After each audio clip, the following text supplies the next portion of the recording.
blast. Teenage dreams and neon screens. It was all rad for no one and me. Like, you know, it's like whatever. Together forever. We're never gonna sever. Laughing and sharing our stories clever. We'll take you back. It's like whatever. Welcome to Like Whatever, a podcast for, by, and about Gen X. I'm Nicole, and this is my BFFF, Heather. Hello. So, how was your week? It's all right. It's all right. Okay. We both had a week here. Yeah, mine totally sucked ass, so Yeah. I'm not going to talk about that. No, we're not, neither one of us is going to talk about that. Nope. So instead, I found some random other things to talk about. So first and foremost, Netflix has picked up Sesame Street. No, I saw that. That's so exciting. It's so exciting. I'm so happy. I figured somebody would at some point, and I'm proud to be a Netflix member. I'm actually surprised it wasn't Disney. To I know. be perfectly honest, They buy everything. Yeah, and wasn't the Muppet? Weren't they all Jim Henson's to begin with? Was that? Yeah. I don't know. But yeah, Sesame Street will live on. Yay!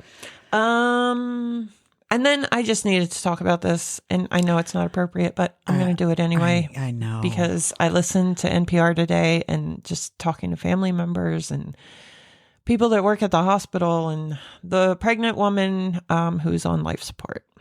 I can't even. Because she is in a no abortion state. It's just awful. So I want to say she was having migraines. I'm not exactly sure what. It almost sounded like a brain aneurysm, maybe. Yeah. She went brain dead, and the hospital is keeping her alive. She was only just barely over 8 weeks, and 8 weeks is the cutoff in this state. Not this state. I can't remember what the state was, but a stupid state. Sorry, whoever's from that state, but it's stupid. Yes, you need to Fix that. Get out and vote.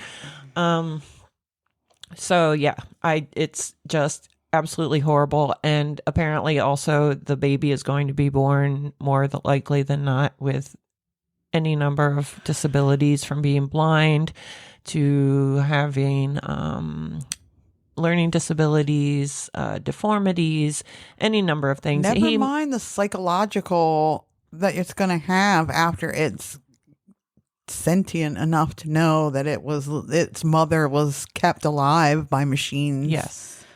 Yes.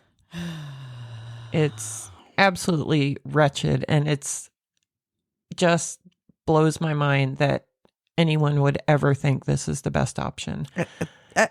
They have to pump this poor woman full of so many drugs. I've heard a lot of people saying, they donated their person's organs and they did not realize what it took, because it takes like a week for them to be able. They don't just take them right away, right? In some cases, but the one lady specifically, her son had a very rare blood type, so it took like a week for them to find homes for all his organs. So they had to keep him alive, and she said she just could not believe how much it took to keep him alive, or his body alive, his organs alive, because you start shutting down immediately. Yeah. I mean, yeah, your brain and your body know you're dead. Yeah, for all intents and purposes. Yeah, it's just awful. It's sickening. It's really sick. And so this is what we're talking about when we're talking about abortion being legal and illegal. These are the issues that come up. It's not the welfare mom that's getting pregnant and having abortions whenever she feels like it. That's not what it is. No. Anyway. Yeah. Okay. I just needed to get that off my chest. Yes. Yeah.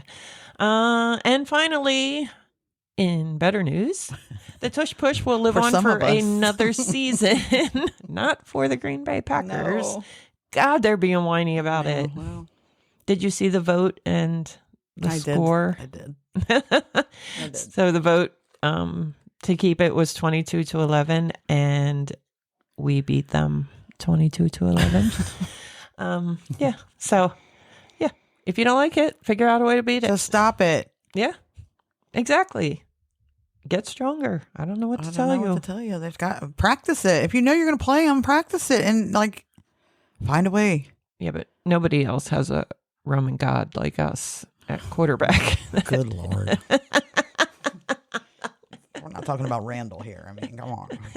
Well, I mean, I know. I'm just, in form, yes. he does work very hard. I know. I'm sure he's, yes. Mm-hmm. It's just, it is a little ridiculous. Like, just learn to figure it out. Stop crying. Yeah. Don't let it happen. It has been stopped. There are teams who have stopped it. Yes. Not Washington. No. And not Green Bay. No. But you're crying. Yeah. God, it's fucking football. Man up, will you? Exactly. Jesus, Jeez. bunch of fucking girls. I did want to bring up one thing that we have been severely lacking in the last month. It is Mental Health Awareness Month, and since we both have mental health issues, we really, many. so many, So very many. we really should have been, toting it. But so I just wanted to take 1 second and to give you some numbers if you need them or if you know somebody. So immediate crisis support, you can hit 988. That's the Suicide and Crisis Lifeline. Call or text 988 or chat at 988lifeline.org. The service is free, confidential, and available 24/7, 365 for anyone experiencing a suicidal, mental health, and or substance use related crisis. You can text HOME to 741-741. This service provides free, confidential, 24/7 support via text for any type of crisis. The National Alliance on Mental Illness you can call them at 1-800-950-NAMI, which is 6264. You can also text NAMI NAMI to 62640. Or you can email the helpline at NAMI.org. I don't know if it's NAMI or NAMI, but you get it. Substance Abuse and Mental Health Service Administration National Helpline is 1-800-662-HELP. That's 4357. This helpline offers confidential treatment, referral, and information services in English and Spanish for mental disorders and or substance use disorders. And the Mental Health America phone number 703-684-7722, toll free 800-969-6642, and they provide support, resources, and advocacy for mental health. There are also a lot of other, the Trevor Project for our LGBTQ plus friends, 1-866-488-7386. You can also text START to 678-678 to connect with a counselor via text, or visit trevorchat.org for online chat. And then there is the JED Foundation, 212-647-7544. JED focuses on protecting emotional health and preventing suicide for teens and young adults. So there you have it. If you need help or you know someone who needs help, we're coming also up on Pride Month. So, and we have always been and will always be allies to the community. We both spent a lot of time in and around the LGBTQ plus community, and we both know many people in the community. So yeah. Yep. Also, I just want to say one more thing, and then we can move on .org. My favorite podcast, as you know, is Last Podcast on the Left, and Marcus Parks of Last Podcast on the Left. His thing is, and it's one of the greatest quotes I've ever heard, that mental illness is not your fault, but it is your responsibility. Yes. And I could not agree more. Yes. That you are indeed responsible for your own health and seeking help. And you are, if you have medication, you need medication, it is your responsibility to take that medication. And yes, it is not your fault, but it is your Correct. responsibility. So that's a great quote. Yep. That's all I have to say about that. And my life is exponentially better since I have been on regular medication. I would say that, but I'm on massive amounts of medication. I guess it's better. I don't know. I think I need to have that DNA test where they can find out exactly what medications work for you. Yes.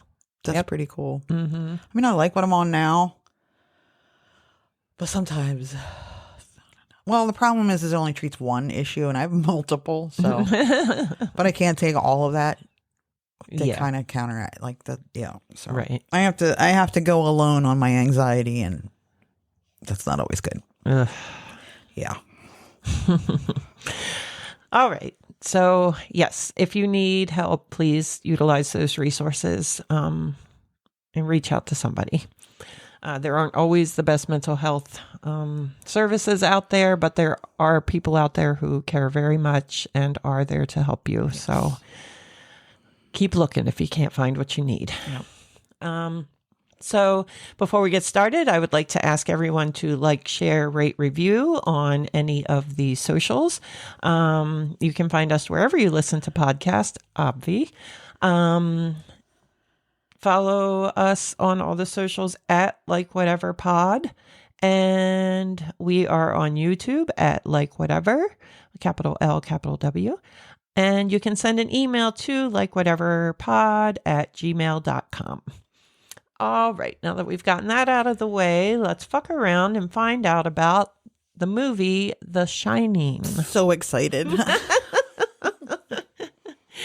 So I find that each week it's better if I let an idea come to me. And it got very last minute this time, and nothing was coming to me. It drives me insane. Heather was texting me, "What's the topic?" And I'm like, "I don't know." I am a planner, and I don't like things being out like that. I am. Drives me nuts. Yeah, I think I'm not diagnosed ADHD, but if I am, I definitely have the trait of waiting till the very last minute to do anything. I always thought it was procrastination, but apparently that's a huge sign of ADHD. So what's my excuse then? Because I don't think I have ADHD. I just don't. I don't depression. Know. So yeah. So I just Googled on this day and put in May 23rd. And turns out that Friday, May 23rd, the day that this episode drops, is the 45th anniversary of The Shining. It came out in 1980. It's a psychological horror film that's based on the 1977 novel of the same name. It is the first film in the Shining franchise, which I've never seen anyone beyond that because... I saw the newest one. Did you? Was it any good? Dr. Sleep, was it? Wait, did I see No. It's not bad. I actually, I don't know. I want to say I saw the commercials and thought I might actually want to see it. Yeah, it's not bad. Okay. Maybe I'll give it a go. It's Danny as a grown-up. Oh. Mm-hmm. That's neat because I have information about Danny in real life as a grown-up. Oh. All right. Anyway, it was directed, produced, and written by Stanley Kubrick, which is funny because my mother's maiden name is Kubrick. Huh. And I did not know that. Mm-hmm. And now I can no longer use that as my secret question. Everybody, her mother. Let me tell you what bank she's at. Yeah, I'm very, very German. My mom's last name was Kubrick, and my dad's last name and my maiden name is Egler. And before we came over on the boat, it was Von Egler. Huh. So yeah, a lot of German. So anyway, and it was also written with Diane Johnson. The film stars Jack Nicholson, Shelley Duvall, Danny Lloyd, and the Scat Crothers. Scatman Crothers. Whew. I don't know what happened there. All right. So for those of you who haven't seen it in a really long time, because I'm going to assume all of you have seen it. If not, stop right now and go watch it. Yes, because you have missed out. You really have. The plot is Jack Torrance arrives at the Overlook Hotel to interview for the open position of winter caretaker. The hotel itself is built on the site of an Indian burial ground and becomes completely snowbound during the long winters. Manager Stuart Ullman warns him that a previous caretaker got cabin fever and killed his whole family and himself. Jack's son, Danny, has ESP and has had a terrifying premonition about the hotel. Jack's wife, Wendy, tells a visiting doctor about Danny's imaginary friend Tony and that Jack had given up drinking because he had physically abused Danny after a binge. Oh, such a good movie. Oh, my God. The family arrives at the hotel on closing day and is given a tour. The head chef, Dick Halloran, surprises Danny by speaking with him telepathically and offering him some ice cream. He explains to Danny that he and his grandmother shared a gift, which he calls Shining. Danny asks if there is anything to be afraid of in the hotel, particularly room 237. Halloran tells Danny that the hotel itself has a shine to it, along with many memories, not all of which are good. He strictly warns Danny to avoid room 237. Because, when you tell a kid not to do something. I'm from now on, I think I'm going to start staying in hotels and asking specifically for room 237. I'll bet it happens. I have no doubt that it does. And there's something about the room number later, too. Is that going to be in your fun facts? I don't remember if it's in the fun facts, but a lot of this was all fun facts too. Besides the plot, there's a lot of stuff surrounding this movie. Yes. Wow. All right. So a month passes and Jack's writing project is going nowhere. Meanwhile, Danny and Wendy have fun and go in the hotel's hedge maze. Jack discovers a model of this maze showing Wendy and Danny inside it in one of the hotel lounges. Wendy is concerned about the phone lines being out due to the heavy snowfall, and Danny has more frightening visions. As time passes, Jack slowly starts acting strange and frustrated, often prone to violent outbursts. Danny's curiosity about room 237 finally gets the better of him, like I said, when he sees the room door has been opened. Later, Danny shows up injured and visibly traumatized, causing Wendy to think that Jack has abused Danny again. Jack wanders into the hotel's gold room where he meets the ghostly bartender Lloyd, who serves him bourbon on the rocks. Jack complains to the bartender about his relationship with Wendy. Afterward, Wendy shows up and apologizes for accusing Jack, explaining that Danny told her a crazy woman in one of the rooms was responsible for his injuries. Jack investigates room 237 and encounters a ghost named Lorraine as a young naked woman in the bathroom having a bath who comes out and kisses him. And I remember that scene as a kid and I was like, oh my God, she's totally naked. Like, why is my mother letting me watch this? I mean, the shit we were allowed to watch. For real. I mean, we shouldn't even be allowed to watch The Shining now. I would actually pull myself out of rooms when they were watching scary movies, like something I had already seen or that I'd seen parts of, and I'd be like, I'm going to go play over here. I have no business watching this movie because I'm entirely too young for this. Yeah, I'm going to have nightmares for sure, and then you're going to yell at me for screaming in the middle of the night. I never had nightmares about scary movies. I don't remember if I did, but my sister does. She cannot watch scary movies. No. Not like that, but I did used to have a recurring nightmare when I was 4 and we lived in the trailer park and that the trees were aliens. Huh. And we'd always be in the car. We had a Subaru and I'd be in the floor in the back seat because I was so scared. And the tree aliens would walk up and say, "Take me to your leader." That's what aliens did when we were kids. In the 80s. Yep. That's what aliens said in the 80s. And my mom would always be like, "No." In her, I could see that. Yeah. So yeah, totally. I used to tell my sister that there were aliens and that when I turned her light on and off, I was signaling the aliens to come get her. Oh, she would get so mad because I would just stand there and just flick the light switch on and off. And I'd be like, they're coming for you. Oh my gosh. Oh, she'd get so mad. She deserved it though. She did. She was a horrible kid. During that kiss, she then morphs into a rather old, rotting woman who chases Jack out, cackling at his infidelity. Jack tells Wendy he saw nothing. Wendy and Jack argue about whether Danny should be removed from the hotel, and Jack returns to the gold room now filled with ghosts having a costume party. Here he meets who he believes is the ghost of the previous caretaker, Grady, who tells Jack that he has to correct his wife and child. Later, Jack sabotages the hotel's two-way radio and the snowcat by removing several relays and its magneto, respectively, cutting off communication and access to the outside world.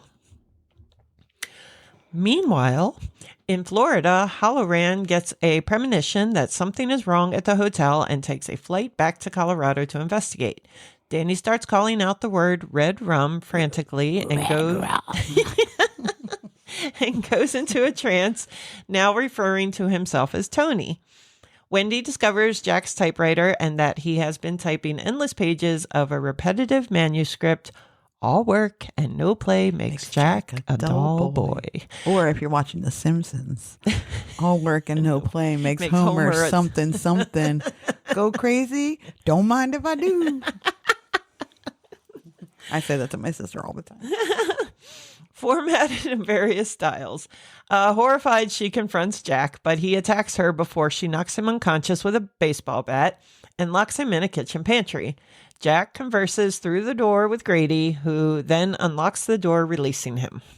Actually, I had to slide to you. The Simpsons, it's no TV and no beer makes Homer something. Oh, yeah. I Tony. should correct that because I know somebody's going to be mad about that, but. Uh-oh. I remembered. Yes. All right. So Tony has written Red Rob in lipstick on the door of Wendy's bedroom, which is murder spelled backwards. It is indeed. As seen from a mirror. At that moment, Jack, armed with a fire axe, begins to chop through the door leading to his family's living quarters. In a frantic maneuver, Wendy sends Danny out through the bathroom window, but is unable to fit through it herself. Jack then starts chopping down the bathroom door with an axe and leers through the hole he has made, yelling the iconic, "Here's Johnny." But retreats after Wendy slashes his hand with a butcher knife. Hearing the engine of a snowcat that Halloran has borrowed to get up the mountain, Jack leaves the room and begins to wander about the hotel, ambushing and killing Halloran with an axe in the lobby. Jack then pursues Danny into the hedge maze by following his footprints, but is misled when Danny manages to walk backward in his own tracks and leaps behind a corner, covering his tracks with snow. Wendy and Danny escape in Halloran's snowcat, while Jack slowly freezes to death in the hedge maze. In the final scene, the camera slowly zooms in on an old photograph taken at the hotel on July 4th, 1921, as midnight, the stars and you is playing through the hallways. A smiling Jack Torrance is at the front of the crowd of revelers, in which it is revealed in a documentary that it is an old incarnation of Jack. Oh, that's different show. Oh. Also excellent. Yes. Oh, I did used to love the old black and white. God, the one with fucking oh my God. Yeah, I actually found it. I'll look at the old TV stations once in a while to try to find old things, and I found the old black and white ones. And it was this man, he was a businessman, good dad, husband, and he just started going crazy, and it was so good. Like, the psychological thrillers were the best back then. The William Shatner one with the gremlin. I don't know if I remember that one. Oh my God. On the plane. Ooh, that does sound a little familiar. Yeah, now. he keeps looking out on the plane wing and the gremlin's out there pulling shit off and he keeps trying to. Yeah. Ooh, that one's scary. Okay. All right. Now we're going to talk about casting. Nicholas. So Kubrick was the man who made The Shining, in case you missed that from earlier. So Nicholas was Kubrick's first choice for the role of Jack Torrance. Can't imagine anybody else being able to do it. All right, and wait till you hear this. Other actors considered Robert De Niro. That's a no. Who said the film gave him nightmares for a month. Robin Williams. That's a hell no. Right, although No. the Fisher King, he is but good. he's not murderous. Correct. Yes, he's just paranoid schizophrenic. That is a great movie. I know that's your favorite movie, and that's why your daughter has her name. Yes, that is where she got her name. Yes. Harrison Ford, no. All of whom met with Stephen King's disapproval. Good on you, Stephen King. Yes. Stephen King, for his part, disavowed Nicholas because he thought that since he had shot One Flew Over the Cuckoo's Nest, the viewer would tend to consider him an unstable individual from the beginning, which is a very valid point. Yeah. For this reason, King preferred John Voight. No. Michael Moriarty. No. Mm-mm. Or Martin Sheen. No. No. Who would more faithfully represent the profile of the ordinary individual who is gradually driven to madness. In any case, from the beginning, the writer was told that the actor for the lead role was not negotiable. And thank God he did. Yeah. Although Jack Nicholson initially suggested that Jessica Lange would be a better fit for Stephen King's Wendy, Shelley Duvall knew early that she was the one cast for the role. Which also, again, I cannot imagine anyone but... No, but poor Shelley Duvall. Yeah, we'll get to that. Yeah. Wendy's character in the film differs notably from the novel, where she appears more capable and less vulnerable. Throughout the filming, Kubrick pushed Duvall hard. It is said that the scene in which, armed with a baseball bat, she walks backwards up the stairs before the attack of her husband, she was not representing a terrified woman. Shelley was literally terrified. I have heard that it was not good for her. Which really hurts my feelings. I always just thought she was an amazing actress because she just did look terrified the whole time. But I could see being intimidated by Jack Nicholson and if you have an aggressive director on top of it. So The Shining had a prolonged and arduous production period, often with very long work days. Principal photography took over a year to complete. Due to Kubrick's highly methodical nature, actress Shelley Duvall did not get along with Kubrick, frequently arguing with him on set about lines in the script, her acting techniques, and numerous other things. Duvall eventually became so overwhelmed by the stress of her role that she became physically ill for months. At one point, she was under so much stress that her hair began to fall out, which I can attest to that because that happened to me. It did. In a very stressful time in my life. I recall. Yeah. So another time Heather was there for me. Yeah. Like every other time. All right. Anyway, the shooting script was being changed constantly, sometimes several times a day, adding more stress. Nicholson eventually became so frustrated with the ever-changing script that he would throw away the copies that the production team had given him to memorize, knowing that it was going to change anyway. He learned most of his lines just minutes before filming them, which is incredible to me. The whole acting thing is incredible to me to begin with. Like, I can't remember. That is a special yesterday. breed of person. Like, and to be able to put yourself out there like that and become somebody Yes. else. And yeah, but the memorizing thing, I mean, No way. Get it. The only thing I've ever been able to memorize in my life is song I lyrics. was just going to say songs. And that's because they have music to them. I can do every word of Rob Bass, but I don't know Hell yeah. any math at all. But that's because there's music with it. I guess that's true. Maybe they should put more music to math. Yeah. Don't ruin music that way. Okay. Anyway. I hate math. Yeah, she does. And I no longer have to do it. Because I'm a grown up and I can say, I don't know. That's right.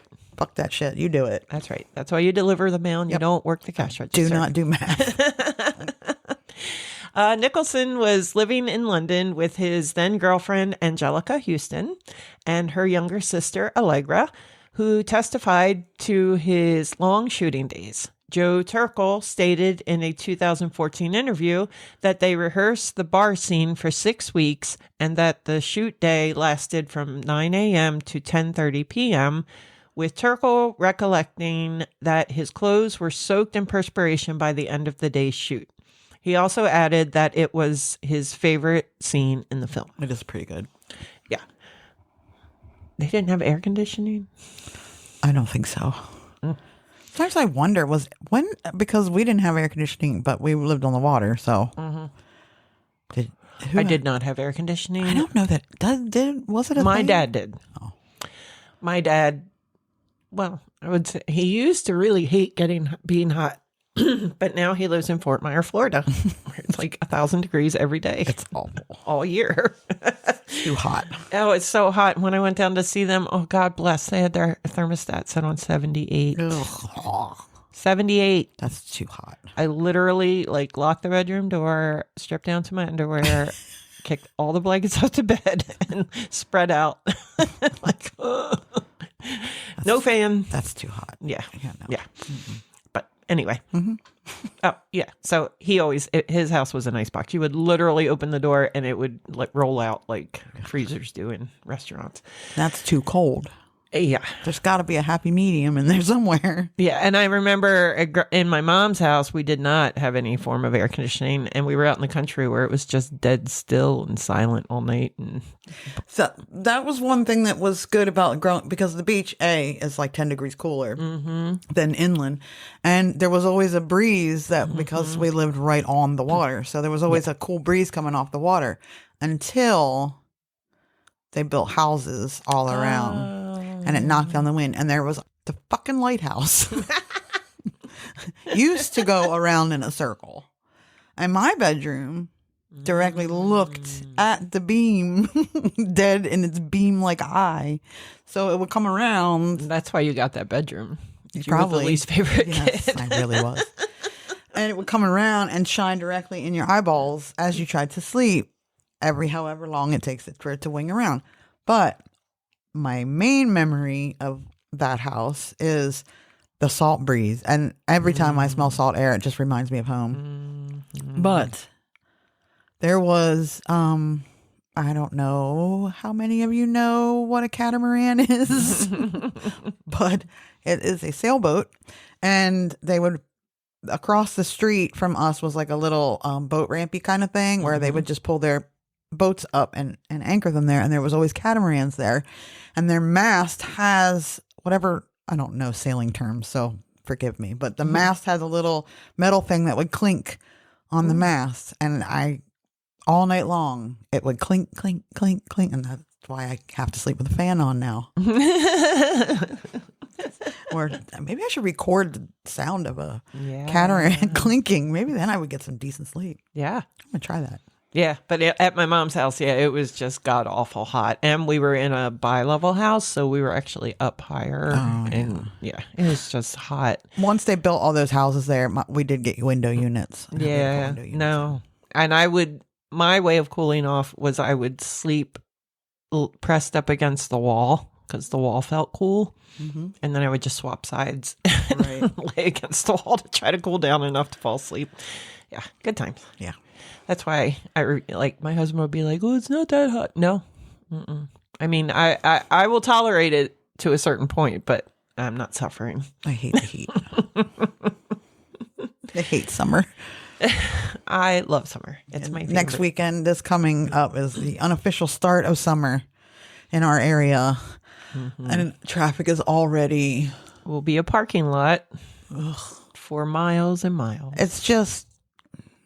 I grew up without traffic except for 3 months of the year. And that's why I never could live anywhere with traffic, because the 3 months of the year that there is traffic, it's horrible.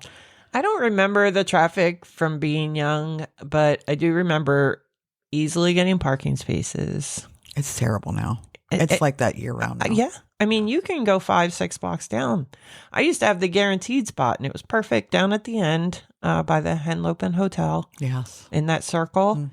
always had parking there. And it was a great start and end point when my kids were little. I could get my shit together and then we'll head on down. It's a big parking lot. Yeah. But no, that you can never get parking down there now. No, all along the streets there. It's year round now too. It's traffic. Well, and that's all what the I time. was going to say is the part I remember is you could go down there in the winter and nothing was open except maybe grottos, Yeah. which was fine. But you could walk around and it didn't matter. You just got to enjoy the fact that you live at the beach. Yes. But Can't do that now. no, never. Mm-mm. Thanks, tourists. Yeah. Thanks a lot, COVID. Yeah. Thanks, Obama. Why do you blame Obama? I don't know. Everybody does. So Oh, okay. everything's his fault. Yeah. That was another thing I meant to mention earlier. Shout out to Joe Biden. Get well Yes. soon, or at least don't suffer. I know a lot of people don't care for him. I met the man quite a few times. I don't know if I mentioned this before. I like to mention it because I am a big Joe Biden fan. Same. I met him numerous times at, he was, for those of you that don't know Joe Biden, he is in love with Delaware. He loves the state of Delaware. Like nobody could love the state of Delaware more than Joe Biden. It's Facts. just impossible. Facts. And I'm so excited we're going to get a Biden library. Yes. I love the state of Delaware, but nowhere near the Yes. love that Joe Biden has. Same here. I love it here. We have quite a few festivals through that are uniquely Delaware. Yes, we do.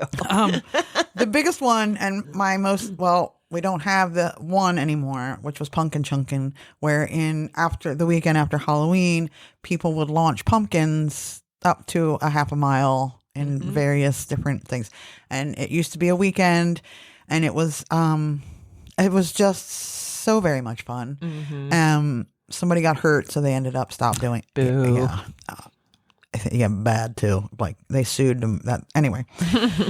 So they stopped doing it. But Joe Biden, every year in the bitter ass cold, because we used to go with our French fry stand, we used to go and sell French fries, and he would come every year in the bitter ass cold, out in the middle of a field with a bunch of drunk people chucking pumpkins everywhere, and he would eat something from every little stand. He would come while he was standing there eating French fries. People would come up to him, and he was a senator at the time, so of course, you either love him or you hate him, and everybody would be like, "Oh, this is what's wrong," and he would sit there and listen to no matter what you said. If you agreed with him, if you disagreed with him, it didn't matter. He would stand there and listen. Our other most unique thing, and it is one of my favorites. I'm sorry, I love it so very much. It's called Returns Day. And it is the Thursday after the election, Yes. where all the candidates ride in carriages together through the town of Georgetown, which is... And we state employees are bitter because Sussex You're in County Kent state County. employees get the day off to attend the parade, but the rest of us have to go to work. It's a Sussex County thing. It is. There's some Sussex County pride and that's also. totally fair. I truly am not jealous of it. I get it. Schools in Sussex County Yep. close for it. Yep. If you work in Sussex County, you get to go. If you live in Sussex County and you work in Kent County, though, you are allowed to go. Okay. You are allowed to have off. All right. It's a thing. It's just It is. people dress up in the 1700s outfits. They roam around. Anyway, the candidates get into a coach and ride a horse-drawn carriage, and they ride around the circle, and they wave to everybody, and they get to the courthouse, and they come out onto the balcony of the courthouse, and they each take a hatchet and they bury it into some dirt, and they bury the hatchet, and then everyone can move forward. But they do it in Georgetown because that is the capital of Sussex County. Right. It's the absolute center. It's 18 miles from anywhere. That's why that beer was called 18 Mile. Oh. Because Georgetown's 18 miles from everywhere in Sussex County. Anywho. Fun fact. Yeah. So it's where everybody would come to hear the election. So they come out they announce who won, because way back in the day, you didn't have, Google. So they would come out and announce who won, and then they would bury the hatchet, and then they could all move forward. And Joe Biden participated every year. until he was asked not to participate. After he became vice president, the first year he became vice president, he did participate. He insisted, and it was insane. I was down there. They had snipers everywhere. It was it was like a bunch of rules they had to follow. Like normally he's all up in the crowd, but they made him go very first, and there was like nobody else around him, and he kept trying to get out of the coach, and they kept pushing him back in, and it was just so. After that, they asked Mr. Biden, Vice President Biden, very nicely, please don't come anymore because it's just too much. They couldn't allow certain people, not a lot of people could be in the circle at the time. It was just, it had lost what it was meant to do because of Secret Service. So he was, and then when he became president, obviously that was not going to go. So it's just shame because he really did enjoy it. He was there every year. And again, he would talk to whoever. I saw him at the state fair numerous times. He would talk to whoever wanted to talk to him about whatever. So that's awesome. That's my 10 cents on Joe Biden. Yep. So just sending you some good vibes. And he lives where I work. Yeah. All right. The door that Jack chops through with the axe near the end of the film was real. Kubrick originally shot this with a fake door, but Nicholson, who had worked as a volunteer fire marshal and a firefighter in the California Air National Guard, tore through it too quickly. Jack's line, "Here's Johnny," is taken from Ed McMahon's introduction to The Tonight Show starring Johnny Carson and was improvised by Nicholson. I'm going to do a podcast on Johnny Carson one day, too. Okay. I love me some Johnny Carson. Well, I love me some Johnny Carson because my dad loved Johnny Carson. Right. But I remember the last episode I was working for Grotto's, the Lewis Sports Grand Slam. Yep. Just in case anybody works there and they'd like to sponsor us for any reason. And it was late at night, obviously, when the Tonight Show comes on, and it was this final episode. And there's a little room in that restaurant that's like a partial circle that's glass right by the parking lot. And the staff all sat in there. There was a TV in there, and we all sat and watched his last episode together. So that was really special. I was like 19. So it was fun.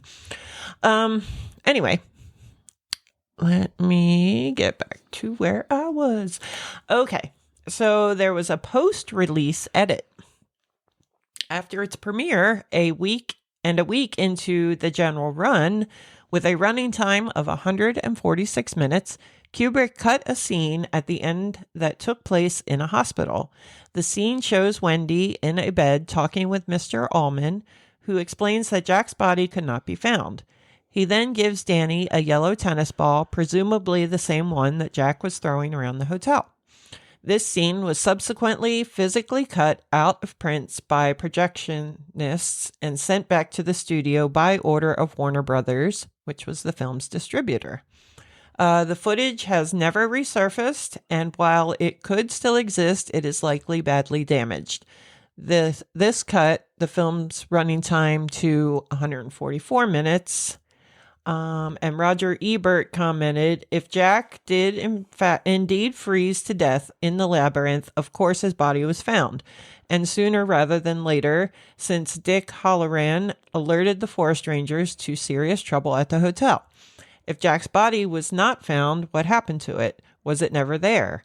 Was it absorbed into the past, and does that explain Jack's presence in the final photograph of a group of hotel partygoers in 1921? Did Jack's violent pursuit of his wife and child exist entirely in Wendy's imagination, or Danny's, or theirs? Kubrick was wise to remove that epilogue. It pulled one rug too many out from under the story. At some level, it is necessary for us to believe the three members of the Torrance family are actually residents in the hotel during that winter, whatever happens, or whatever they think happens." I found that extremely interesting. And I did not know that. No, I did not know that either. The film had mixed reviews at the time of its opening in the United States. Janet Maslin of the New York Times lauded Nicholson's performance and praised the Overlook Hotel as an effective setting for horror, but wrote that the supernatural story knows frustratingly little rhyme or reason. Even the film's most startling, horrific images seem overbearing and perhaps even irrelevant. Yeah, these comments were really pissing me off. Like, these were all these pretentious who just wanted to criticize because you're insane. Yep. Like, what is wrong with you? Yep. Variety was critical, stating, with everything to work with, Kubrick has teamed with jumpy Jack Nicholson to destroy all that was so terrifying about Stephen King's bestseller. A common initial criticism was the slow pacing, which was highly atypical of horror films at the time. Neither Gene Siskel or Roger Ebert reviewed the film on their television show Sneak Previews when it was first released, but in his review for the Chicago Sun-Times, Ebert complained that it was hard to connect with any of the characters. In his Chicago Tribune review, Siskel gave the film 2 stars out of 4 and called it a crashing disappointment. The biggest surprise is that it contains virtually no thrills. Given Kubrick's world-class reputation, one's immediate reaction is that maybe he was after something other than thrills in this film. If so, it's hard to figure out what. I mean, that is just so bitchy.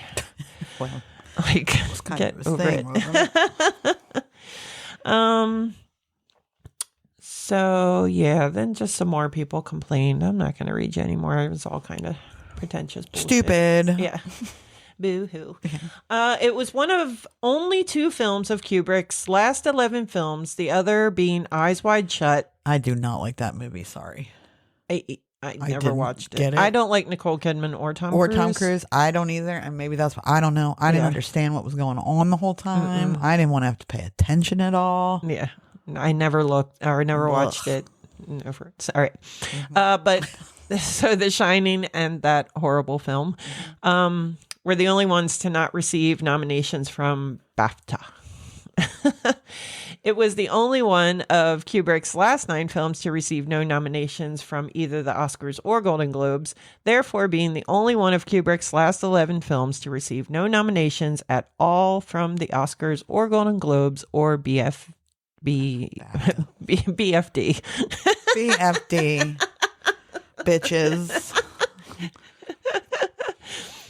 Instead, it was Kubrick's only film to be nominated at the Razzie Awards, including the Worst Director and Worst Actress, Duvall, in the first year that award was given. Duvall's nomination was retracted by the Razzie Committee on March 31st, 2022. Vincent Misiano's review in Airs magazine concluded, "The Shining lays open to view all the devices of horror and suspense, endless eerie music, odd camera angles, a soundtrack of interminably pounding heart, hatchets and hunts. The show is shallow, self-conscious, and dull. Read the book." Uh-huh. All right. Mm-hmm. Reappraisal. On Rotten Tomatoes, the film has a certified fresh approval rating of 82% based on 101 reviews, which I don't know when this article's from. I think I forgot to do my references at the beginning too, but I know Fandom, IMDb, somebody else is where I got some information from. Anyway, I was surprised it only had 101 reviews. Yeah. But with an average rating of 8.5 out of 10. The site's critical consensus reads, though it deviates from Stephen King's novel, Stanley Kubrick's The Shining is chilling, often baroque journey into madness, exemplified by an unforgettable turn from Jack Nicholson. In 2001, the film was ranked 29th on AFI's 100 Years, 100 Thrills list, and Jack Torrance was named the 25th greatest villain on the IFE's 100 Years, 100 Heroes and Villains list in 2003. Do you know who I have seen memes about, and I agree 187,000%? Who is the greatest villain in all of movies? Is it the Joker by? No. Okay. Jenny in Forrest Gump. And you're not wrong. She was awful. Yeah. Yeah. Anyway. True. Yeah. Although I never saw that movie, but I know enough about it. Yes, she's awful. Trust me. Yeah. She is the worst villain ever. Ugh. Yeah. Ew. Yeah. In 2005, the quote, "Here's Johnny," was ranked 68th on AFI's 100 Years, 100 Movie Quotes list. Critics, scholars, and crew members, such as Kubrick's producer Jan Harlan, have discussed the film's enormous influence on popular culture. In 2006, Roger Ebert, who was initially critical of the work, inducted the film into his great movie series, saying Stanley Kubrick's cold and frightening The Shining challenges us to decide who is the reliable observer, whose idea of events can we trust. It is this elusive open-mindedness that makes Kubrick's film so strangely disturbing. And that's why I said those criticisms were a bunch of whininess, because that is a really good review. Yeah. I'm hating it the first time you saw it. Well, it was also a different time. It was. I think that's one that probably has to settle with you. Yeah. Mature. And I guess it's settled with us as Gen X because we watched it when we were 7. Mm-hmm.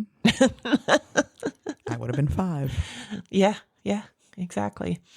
All right, here's the fun stuff. The response by Stephen King.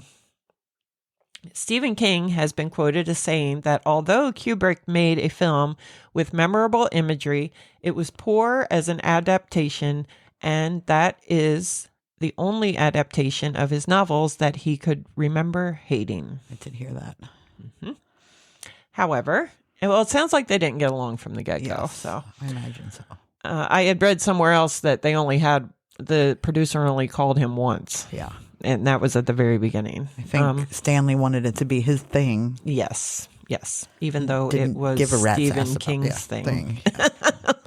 Like there is no The Shining without Stephen King. However, in his 1981 nonfiction book, Danse Macabre, King noted that Kubrick was among those filmmakers whose particular visions are so clear and fierce that fear of failure never becomes a factor in the equation.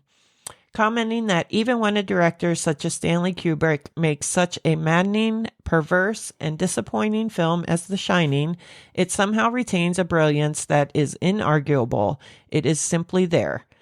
And listed Kubrick's film among those he considered to have contributed something of value to the horror genre. Before the 1980 film, King often said he gave little attention to the film adaptation of his work. And I think that speaks volumes too. And that goes back to what Ebert said as well. Like, I guess at the time they didn't get it. Yeah. But as they saw how it affected pop culture and the horror industry, they were all like, oh, yeah, maybe I should go back and rewatch it. Right. Yeah. So the novel, written while King was suffering from alcoholism, contains an autobiographical element. King expressed disappointment that some themes, such as the disintegration of family and the dangers of alcoholism, are less present in the film. King also viewed the casting of Nicholson as a mistake, arguing it would result in a rapid realization among audiences that Jack would go insane due to Nicholson's famous role as Randall McMurphy in One Flew Over the Cuckoo's Nest, which had come out in 1975. Also one of my favorite movies.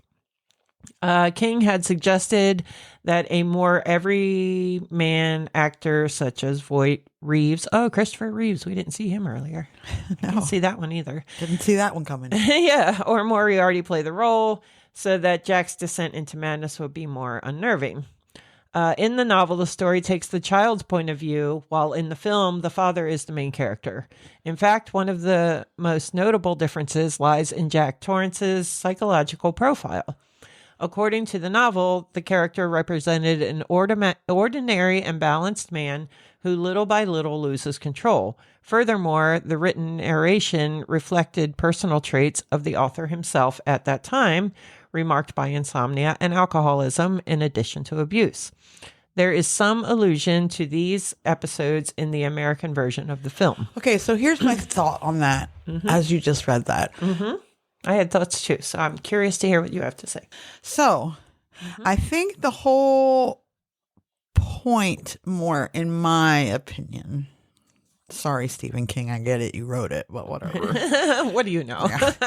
I think the reason why Jack is such a good fit is, for me, the movie isn't so much that any person could go insane like that, but it's more that it was already there. Yes. And that it... Well, that's it. Like, so are you trying to say, like,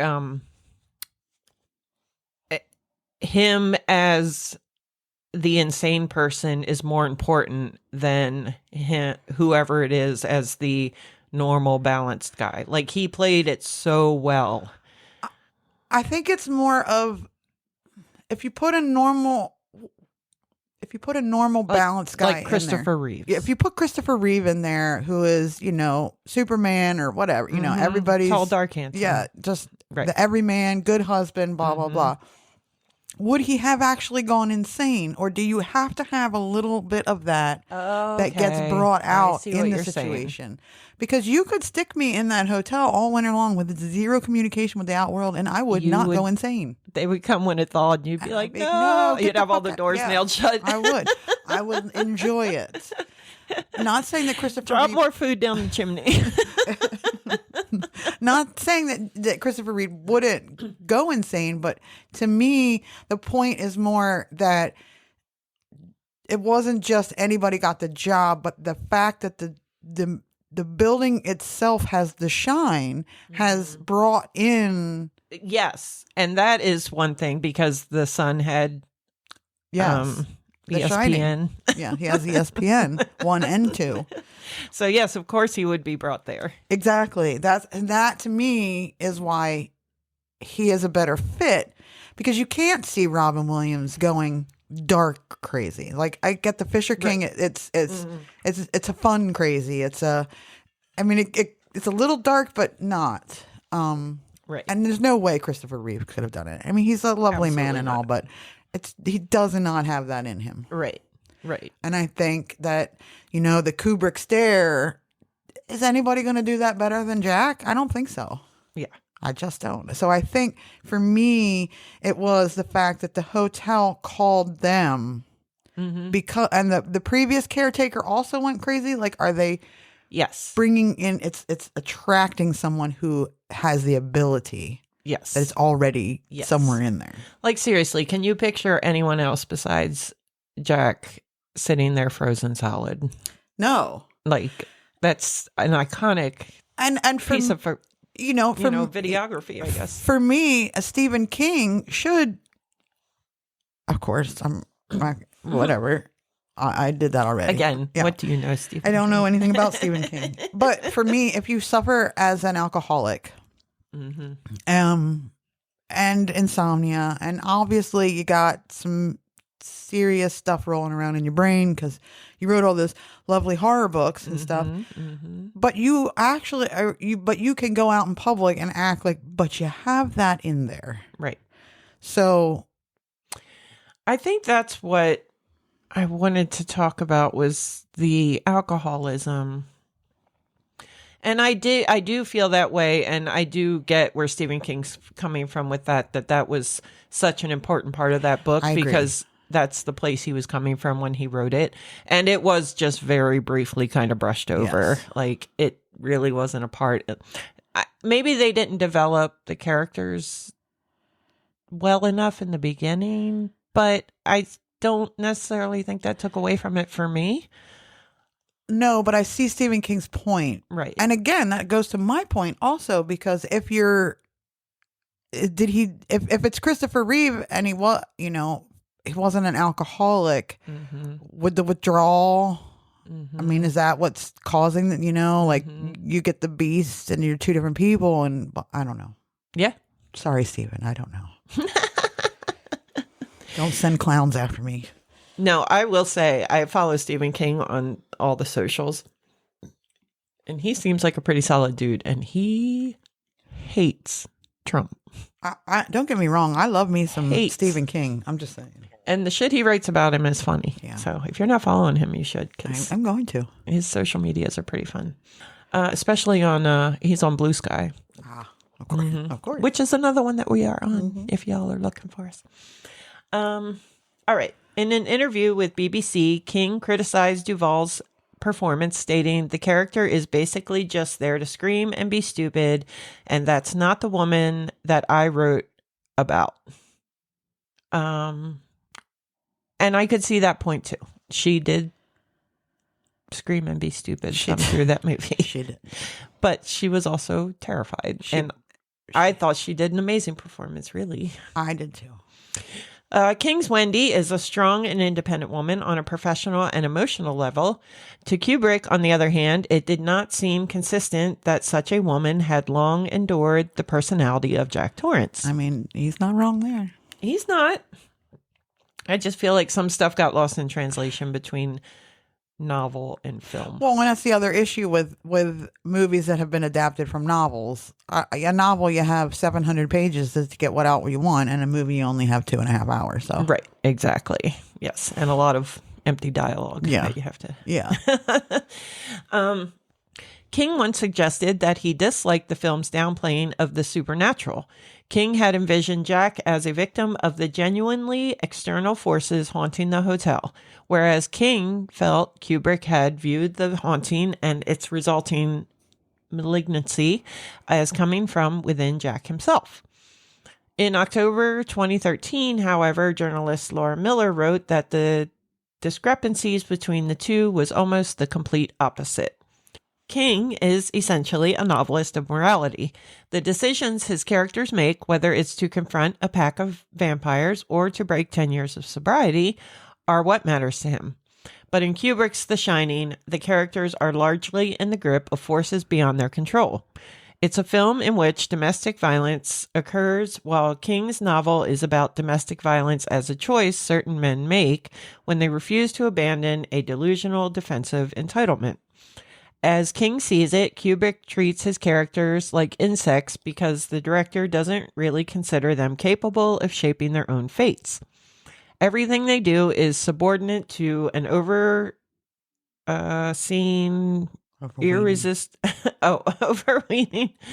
irresistible force, which is Kubrick's highly developed aesthetic. They are its slaves.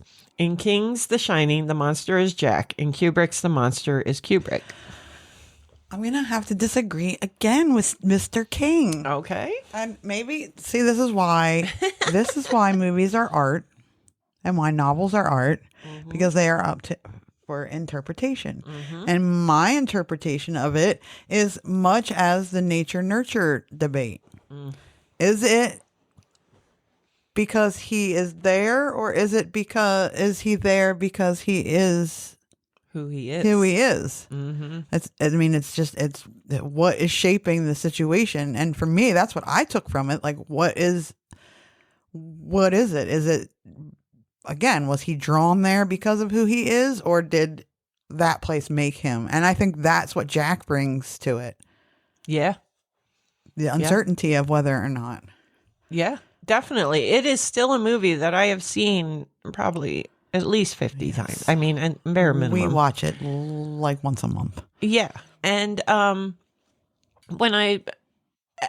every time I watch it, I still have questions at the end. And I think that's what the beauty of that film is. Yes. Like, you're just like, what just happened? Yeah. Like, that was amazing. Yeah. And all right. Anyway, King later criticized the film, and did I already read this? Okay, no. Take two. King later criticized the film and Kubrick as a director. Parts of the film are chilling, charged with a relentlessly catastrophic. Claustrophobic. Oh. Oh. I hate that. I hate when you're looking at a word and then you're like, what is that word? Yeah. Or when you have to write a word a bunch of times and then it stops looking like that word. Okay. Anyway, claustrophobic terror, but others fall flat. Not that religion has to be involved in horror, but a visceral skeptic such as Kubrick couldn't grasp the sheer inhumane evil of the Overlook Hotel. So he looked instead for evil in the characters and made the film into a domestic tragedy with only vaguely supernatural overtones. And I can see that. Right. But again, you could even say like, so Freddy, Jason, all of my favorite slasher movies. I mean, there's both in that too. Like it's true. Yes. And you make a very good point here. You really could argue either way. Yeah. Again, you leave the movie with questions. Yep. And that's what makes it beautiful. What makes a movie stand out over time is that it is so up to interpretation. Yes. That was the basic flow because he couldn't believe he couldn't make the film believable to others. What's basically wrong with Kubrick's version of The Shining is that it's a film by a man who thinks too much and feels too little. And that's why, for all its virtuoso effects, it never gets you by the throat and hangs on the way real horror should. And I don't disagree with him there because for me, I don't know that it's so much of a horror movie. I mean, I guess so, but for me, it's more of a psychological thriller. Yes. Like, and maybe that's the problem because 1,000,000%. I don't see it. I mean, yeah, it's got a lot of blood and whatever, but well, just really in that one scene. Yeah. And I can agree with that 1,000,000% because until I met my husband now, he loves horror movies. And I was like, oh no, I'm too scared. I hate them. But I just really never was around anyone who watched them so much. So I just never watched them. And I just was kind of scared of everything back then when I met him. And then I agreed to watch them with him, just to try to compromise, and I liked it. Yes. Or I wasn't scared. Yeah. Like I am super critical of horror movies now. Yes. I didn't used to be. Everything was scary to me and the gore and I hated it. But now he'll put one on in like 20 minutes and I'm like, no, just turn this off. I can't. I have it's a terrible. love-hate relationship with horror movies. So, but I grew up watching The Shining and Poltergeist, and I never considered them horror movies. I even think Poltergeist is a psychological thriller. I agree. So, because I think the problem is a psychological thriller can also have elements of the supernatural. Whereas when I think about horror movie, it's like slasher, like monsters, clowns, right? Yeah, people who made skin suits out of other people. Although I think that one's a psychological yeah. thriller You're too. Right. Because it does start with his childhood and I think why he is the way he is. for me, a horror movie is a horror movie, whereas a psychological thriller fucks with your head, and to me that gives me more. Like Silence of the Lambs is the only movie that I have ever had nightmares about. Wow. Yeah, that one got me. One that really scared me is the Blair Witch Project. Never saw it. Really? No, never wanted to. I can't take that. I remember, shakiness. I remember I was on the edge of my seat the entire time. Like, the beauty in that film is you're always waiting for something to happen and nothing really ever happens, but it's so fucking scary. And it had neat parts. Like, there's a part in it where, because kids start disappearing and they find a little piece of flannel from somebody's shirt tied up in a couple knots and they open it. And when they open it, I watched it with like 4 people, I think, when I saw it. We all saw something different in that piece of flannel. And to this day, I don't know what was in there, but we all saw something different. So for me, a horror movie, and it's probably just because I grew up in the 80s. For me, a horror movie, the soundtrack is really important. Like when you think of Jaws, the Jaws, when you think of Friday the 13th, the music builds your anticipation so that you are built up to a point where literally anything would scare you. Because you know it's coming. You just don't know when. Just like when I don't know if you had this problem, but my father loved to scare you. So when you walked, if he ran ahead of you and walked into a dark room, you knew he was going to scare you. You knew it was going to happen. But you didn't know when. I'm the scarer. I'm not my husband is super jumpy. And I scare him all the time. So you're heightened. Everything is heightened. The adrenaline starts pumping, and I think the soundtrack is what makes those movies so much better because you know Jason's coming when they start playing that music. You know it. Yeah. You know when they start the music, the shark is coming. Yeah. You just don't know when.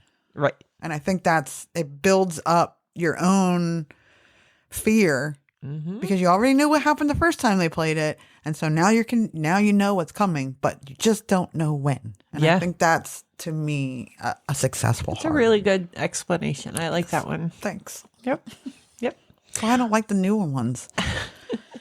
I also used to, when I worked in the casino, have a very good friend. I haven't seen her in a little bit, but anyway, I knew that she had a problem with peeing herself when she got scared. So I used to love to hide at work and scare her. Only mean thing I ever did like that was I did when my sister was pregnant. The shelf, we had a shelf in front of the grills, and you would have to reach up over the grill to get to the plates because they would be warm. And when she was pregnant, she would have to put her belly on the metal shelf in order to reach. And every time she did, I would take a plate and slam it down on the metal shelf. And it would make the baby jump. And she would get so mad because she's like running to the bathroom. Damn you. And it was the best. Okay. So King was also disappointed by Kubrick's decision not to film at the Stanley Hotel in Estes Park, Colorado, which inspired the story, a decision Kubrick made since the hotel lacked sufficient snow and electricity. However, King finally supervised the 1997 television adaptation, also called The Shining, filmed at the Stanley Hotel. The animosity of King towards Kubrick's adaptations has dulled over time. During an interview segment on the Bravo channel, King stated that the first time he watched Kubrick's adaptation, he found it to be dreadfully unsettling. Nonetheless, writing in the afterword of Dr. Sleep, King professed continued dissatisfaction with the Kubrick film. He said of it, of course, there was Stanley Kubrick's movie, which many seem to remember, for reasons I have never quite understood, as one of the scariest films they have ever seen. If you have seen the movie but not read the novel, you should note that Dr. Sleep follows the latter, which is, in my opinion, the true history of the Torrance family. So, yeah. Yeah. He was never happy. So here's a couple fun facts. Fun facts. Whoop, whoop. Fun facts. Jack Nicholson achieved his character's anger by only eating cheese sandwiches. Maybe that was what was wrong with me as a kid, as a teenager. I only ever ate cheese sandwiches. Well, see, what? Okay, well, that makes sense now. But my thing when I read that was eating cheese always makes me happy. So I don't know how you would be angry. I mean, I literally every day ate cheese sandwiches at school. One piece of bread, one piece of cheese, one piece of bread, nothing else. Straight cheese sandwich. I can 1,000,000% see you doing I'm that. pretty sure I have autism. And she's going to get tested. Yes. All right. I don't know why. The snow in the maze was actually 900 tons of salt and crushed styrofoam. Why environmentally friendly? Why so much salt? Like, just use more styrofoam. Oh, probably because the salt would weigh it down or give it that crunchy Like sparkly, crunchy. It was Danny Lloyd's own idea to wiggle his finger when he talks to Tony. I've been doing that the whole time. I know. Red rum. Since Danny Lloyd was just a little kid at the time of the shooting of The Shining, and he'd never made a movie before, Stanley Kubrick was very protective of him, and I was very appreciative because it sounds like Kubrick was kind of a dick in a lot of ways, but he really did take care of this kid, it sounds like. And he didn't let on that the movie he was making had ghostly naked old ladies and gallons of blood pouring out of an elevator. As far as Lloyd knew, just from what Kubrick and the crew showed and told him, the movie he was making was a drama. When Wendy carries Danny through the hotel yelling at Jack, she's actually just holding a life-size dummy, which was done to avoid putting Lloyd in such an intense scene. It's probably easier for her to carry, too. Yes. She's not a large woman. No, she is not. She is very small. And last fun fact, I was just like, I wonder whatever happened to him. So Daniel Edward Sidney Lloyd was born October 13th, 1972. So he's about 6 months older than me. Is an American former child actor, best known for playing Danny Torrance in Stanley Kubrick's 1980 horror film, The Shining. After appearing in the 1982 television film Will G. Gordon Liddy, Lloyd retired from acting. He became a professor at the Elizabethtown Community and Technical College in 2004. That would be so crazy to be taught by, like, how do you not walk into the room and how are you him and not just write red rum your first day every year? Yeah. And yeah. Just embrace it. I would always take his class as much as I could. Red rum. And I'd be like texting people like, I'm in Danny's class right now. They're like, yes, we know, you've told us 5,000 times. Please stop telling us. And he's at a community college. So like the average Joe student gets to go see him. Like he's not at some big fancy school where just rich kids get to go. All right. That's great. Hey, that would be, yeah. I know. And he was still pretty adorable. Like he kind of still looked the same. Look the same. Yeah. Yeah. I still like the Simpsons version. Yes. And it doesn't last 144 minutes. No. The shinnin. That's my favorite part too. I don't know. I think maybe I could probably watch the Simpsons version of it more than I could watch the actual version of it. Yeah. I mean, it is a long movie. It is. It is. It is. Yes. I can't imagine watching it in a theater at this point. Right? It's too long. I can't sit in those theaters for long. Yeah, I have no desire to go see movies in the theater anymore. Either. Like none. It's so sad too. And we had even, as of the last, however, probably pre-COVID, I don't know if we've been since then, but we would go up to the IMAX. It's like an hour from here up in Wilmington. And that was like, you know, an anniversary, a birthday where we couldn't think of anything better to do. We go up and have a nice dinner and go see a movie. I didn't like 3D. I just like the IMAX. Yeah. Huh. But I saw Labyrinth when they re-released Labyrinth over the last year. But I think that's pretty much the last time. We were going to go see Nosferatu, but it just kept not being a good time or whatever. I did just finally see it the other night. My last one was either a Marvel movie, because I'm a huge Marvel movie fan, and they are fun in IMAX to see, or one of the latest Star Wars. You're going to really enjoy my topic for next week. Mm. I already know what it is. Ooh. I think, Yay. unless I change my mind. Unless somebody dies. Like this week, she didn't get the death in time. I George know. went. I know. Yeah. R.I.P. Norm. Yeah. Yeah, I haven't watched it. I can't sit. I don't think I think I lack the attention span, and I don't normally lack attention span, so I don't know. Well, yeah, I mean, I have to pee more often, Yeah. and I can't just sit in one spot for long periods of time. Like, shit freezes up and gets sore and goes numb and all that good stuff. So, we're too old for movie theaters. Oh, I know what my last one was. It was Barbie. Oh, yeah. I went to the Milford But that was nice. They have like the cushy leather They have them in Ocean City too. recliners. Like Plus, they tore down my childhood movie theater. they closed the one in the Dover Mall too. Did they? That was my Yeah. childhood one when I was a teen. That's where we went to the movies. Actually, where we work was the food court of the mall that had the movie theater that played the dollar movie nights. You remember that in Rehoboth? They had the dollar movie. I loved the dollar movie night. Actually, the one in Rehoboth Midway does do. It's not dollars. I think it's $4 now, but they still do a cheap movie night. Because I know a lot of places used to do like date night on like a Tuesday or a Wednesday. They would play, and then of course there's the one in Frankfurt or Dagsboro, the Clayton. Which is that the old timey? The old timey one. Yeah, they only have one screen and they have a balcony. And yep. I know. Every time I ride past that one, I'm like, man, I always forget that's here. They did a really cool thing because they had to redo everything to digital, but they didn't have the money to do it. So they did fundraisers and they would play old movies every Tuesday, Wednesday, like Monday, Tuesday, Wednesday. They would play like Casablanca and like way old movies to raise money, and it was. I'd probably rather see movies like that than modern. They play modern ones, but I think they only play modern ones on weekends, and I think during the rest of the week they play older. I know they do a Rocky Horror at Halloween. I think they do a lot of other. I would really love to do Rocky Horror with you one year. Yeah, I would like to do Rocky Horror. I don't know why I never have. Yeah, it's too late.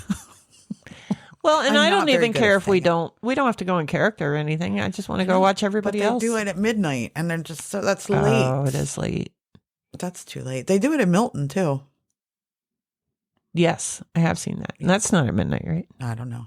Okay. I never looked into it more than that. Yeah. Anyway, we've gone on long well, thank you for listening. Thank you, Nicole. That was lovely. Thank you. I love that movie. You can like, share, rate, review. You can find us where you listen to podcasts, of course. You can follow us on all the socials at Like Whatever Pod. Or you can send us a movie no, you cannot send us a movie. You can. Just keep it clean. Yeah. Like, we're too old for that. I know. I need that. You can send, I'm the one that checks the email. Yeah. Oh, actually. I don't need to see that. You can send us an email about whether or not you think Stephen King is correct or incorrect to likewhateverpod@gmail.com, or don't. Like whatever. Whatever. Bye. You better